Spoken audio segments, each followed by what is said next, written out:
सरकार अपनी तरीके से बंकर और तमाम तरीके की यूनिट का निर्माण कर रही है, लेकिन साथ साथ कम्युनिटी बंकर और गुरुद्वारे में भी लोग अपनी तरीके से व्यवस्था कर रहे हैं। क्या व्यवस्था कर रहे हैं, लोगों से जानने की कोशिश करते हैं। एक बात बताएं कि आप लोग क्या व्यवस्था कर रहे हैं सुरक्षा व्यवस्था को ध्यान में रखते हुए।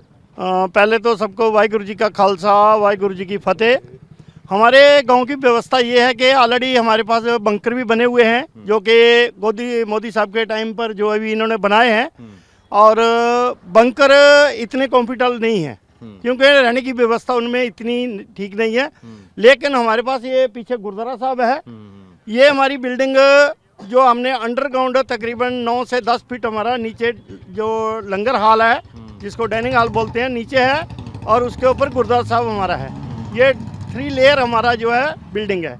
तो उसमें हम लोग तकरीबन ये 60 बाई 90 फीट का हमारा ये बंकर है, और जिसमें हमारा कम से कम भी नहीं तो 1000 से 800 आदमी, इसमें 1700-800 आदमी रह सकता है। मतलब गांव समा सकता है, गांव पूरा समा सकता है। अगर बाहर के आगे जो बॉर्डर के ऊपर गांव है वो भी आ सकते हैं।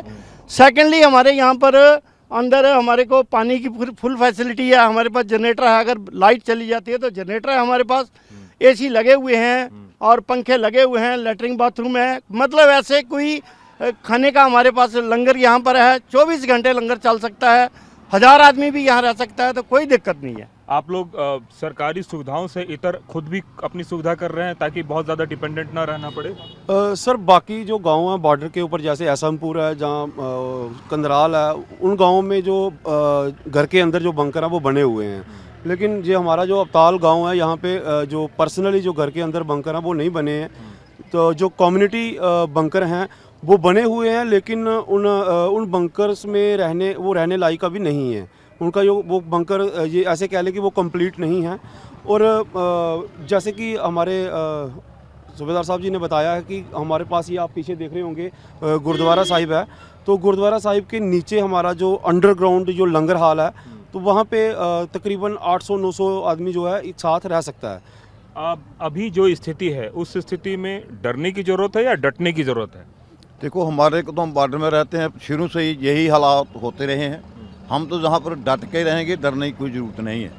वैसे भी अगर देखा जाए तो अभी जो डिफेंस है हमारा, first line, second line, third line defence जितना भी है पूरा खाली पड़ा है। सिर्फ ये कल का जो स्ट्राइक हुआ है उसकी वजह से डर है थोड़ा कि हो सकता है कि पाकिस्तान फायरिंग वगैरह ना करे। बाकी एडमिनिस्ट्रेशन की तरफ से आदेश मिला है कि आप पीछे चले जाओ। जो DCP के बैक साइड में वो जो जा रहे हैं, कुछ आदमी जा रहे हैं, बाकी ज़्यादातर जो है वो अपना बंदोबस्त पे ही रहेंगे, गुरुद्वारा साहब में रहेंगे। यहाँ पर ही जगह बहुत है, रहने का हर चीज़ की सुविधा है। मतलब सिर्फ सुरक्षा के लहजे से लोगों को बोला गया है कि आप पीछे चले जाइए, ऐसी कोई परेशानी नहीं है? ऐसी कोई परेशानी नहीं है। बाकी जो कुछ है वो कह दिया है सामने, सुरक्षा के हिसाब से वैसे भी तकरीबन जो हमारे गांव के लोग हैं वो 25% होंगे जो बाहर गए हैं, जो बुज़ुर्ग हैं, जहाँ बच्चे हैं उनको लेके पीछे गए हैं। और कुछ आदमी ऐसे भी हैं जो बेड रेस्ट पे हैं, जो कहीं आ जा नहीं सकते, तो वो कहाँ जाएंगे, वो घर पे ही हैं। और तकरीबन जैसे हमारे अंकल जी ने बताया है कि जहाँ पे गोलाबारी, तो हमारे एक ऐसा कह लें कि हमारा डर ही निकल गया है। गोलाबारी से हमारा डर ही निकल गया, क्योंकि ये आए दिन होते ही रहते हैं। तो चलो जो होगा वो देखा जाएगा, लेकिन अभी हम देश के साथ खड़े हैं। जो जैसा हमें आदेश होगा हम उसकी पालना करेंगे। जो पाकिस्तान के खिलाफ कार्रवाई की है, आप लोगों को लगता है कि उचित है और भी कड़ी होनी चाहिए? ज्यादा कड़ी होनी चाहिए। कुछ भी नहीं हुआ अभी, उनको तो इनका सबको मिलना चाहिए भी हमने क्या किया है उसके हिसाब से। अभी कम हुआ है, और ज्यादा होना चाहिए उनको, और ज्यादा होना चाहिए, बिल्कुल। और आपको लगता है कि सरकार को और सख्त कदम उठाने जाने चाहिए? अभी तो कुछ भी नहीं हुआ। हाँ। जो हम बॉर्डर पे रहते हैं हमारे को पता है कि क्या कैसे रहना है यहाँ पर। हम जिम्मेदार लोग हैं, फौज ने, एडमिनिस्ट्रेशन ने तो हुक्म दे दिया है कि आप घर खाली कर दो, छोड़ के चले जाओ। हमारे पास पशु हैं, सब कुछ है, घर छोड़कर कैसे जा सकते हैं? बहुत मुश्किल है।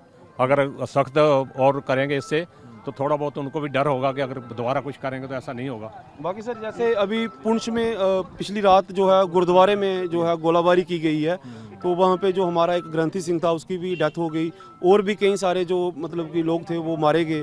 तो हम जी कहते हैं कि अगर करना है तो फिर अच्छे से करो, एक बार सब सिखा दो, आर पार कर दो एक बार। जो रोज़ का जो झंझट है जो ख़त्म करो, क्योंकि हम भी परेशान हो चुके हैं। हमारा जो डंगर है, बच्चा है, वो सारा लेके हम कहाँ जाएंगे? हम लोग तंग आ चुके हैं इस चीज़ से।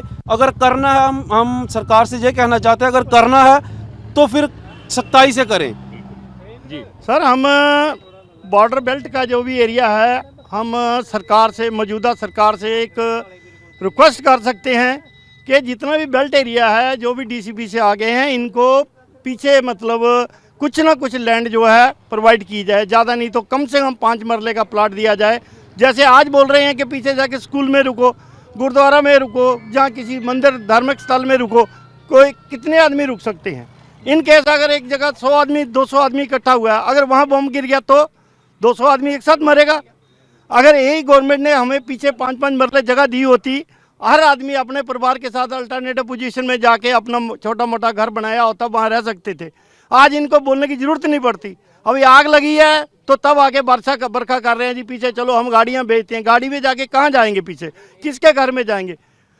हम तो चले जाएंगे, हमारे पशु कहाँ जाएंगे? सही बात। हमारे बुजुर्ग कहाँ जाएंगे जो मेडिसिन के ऊपर, बेड रेस्ट के ऊपर है, कहाँ जाएंगे? अगर हम 10 परिवार के, एक परिवार के 10 आदमी हैं, उसमें 4 बीमार हैं, 2 बुजुर्ग हैं, अगर हम किसी के घर में जाएंगे, क्या वहाँ पर सुविधा है रहने की?